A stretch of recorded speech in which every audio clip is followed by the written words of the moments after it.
ఒక పచ్చిక భూమికి సమీపంలో ఉన్న నిశ్శబ్దమైన చిన్న ఇంట్లో ఎలుకల కుటుంబం సంతోషంగా జీవించేది. వారు చుట్టూ తిరుగుతూ చిన్న ముక్కలను తింటారు మరియు వారు హాయిగా జీవితాన్ని ఆస్వాదించేవారు. అయితే ఒకరోజు దొంగతనంగా ఆకలితో ఉన్న పిల్లి లోపలికి వెళ్లడంతో వారి శాంతి చెదిరిపోయింది. పిల్లి ఇంటి చుట్టూ తిరుగుతూ ఎలుకలను ఒక్కొక్కటిగా పట్టుకుంది.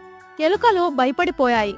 వారు తిరిగిన ప్రతి మూల నేరుగా పిల్లి యొక్క పదునైన పంజాలోకి దారి తీస్తున్నట్లు అనిపించేది. ఒకప్పుడు ఉల్లాసంగా ఉన్న ఇల్లు ఇప్పుడు నిశ్శబ్దంగా ఉంది. మిగిలిన ఎలుకలు భయంతో కలిసి ఉన్నాయి. జున్ను అనే ఒక యువ ఎలుక మాట్లాడింది. మేము ఇకపై ఇలా జీవించలేము. పిల్లిని అధిగమించడానికి మాకు ఒక ప్రణాళిక కావాలి. అందుకు ఎలుకలు సమ్మతించాయి. జున్ను కొనసాగించాడు. పిల్లి అన్ని సమయాలలో ఎక్కడ ఉందో తెలుసుకోవాలి. దాని మెడకు గంటను కట్టివేస్తే ఎలా ఉంటుంది? అప్పుడు మనం అది వస్తున్నట్లు విని సురక్షితంగా ఉండగలము అని చెప్పాడు. ఎలుకలు ఈ ఆలోచనను ఇష్టపడ్డాయి. కానీ తెలివైన ఎలుక ఒక పావును పెంచింది. ప్రణాళిక తెలివైనదే, కానీ పిల్లికి ఎవరు గంట కడతారు?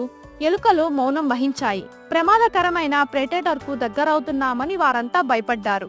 కొంచెం ఆలోచించిన తరువాత జున్ను ధైర్యంగా స్వచ్ఛందంగా ముందుకు వచ్చాడు. ఇది ప్రమాదకరమైన పని అని అతనికి తెలుసు, కానీ అతను తన కుటుంబాన్ని రక్షించాలనుకున్నాడు. తీగ ముక్కుకు చిన్న గంటను కట్టడానికి ఎలుకలు అతనికి సహాయపడ్డాయి. ఆ రాత్రి పిల్లి గాఢ నిద్రలో ఉండగా జున్ను తన చిన్న గుండె పరిగెత్తుకుంటూ మరింత దగ్గరగా వెళ్ళింది. అతను పిల్లి మెడ చుట్టూ ఉన్న తీగను జాగ్రత్తగా లూప్ చేశాడు మరియు పిల్లి మేల్కొనే లోపు దూరంగా వెళ్ళాడు. మరుసటి రోజు ఉదయం పిల్లి కదులుతున్నప్పుడు ఎలుకలు మొత్తని జంకారాన్ని వినిపించాయి. పిల్లి దగ్గరికి వచ్చినప్పుడల్లా ఎలుకలు సురక్షితంగా దూరంగా పారిపోయేవి.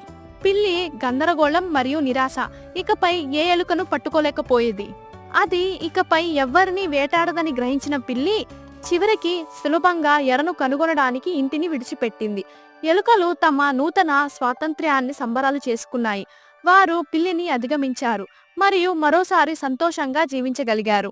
ఈ కథ యొక్క నీతి ఏంటంటే, త్వరిత ఆలోచన సమస్యలను పరిష్కరించగలదు, కానీ నిరంతరం అప్రమత్తంగా ఉండటం మరియు మనల్ని సురక్షితంగా ఉంచుతుంది.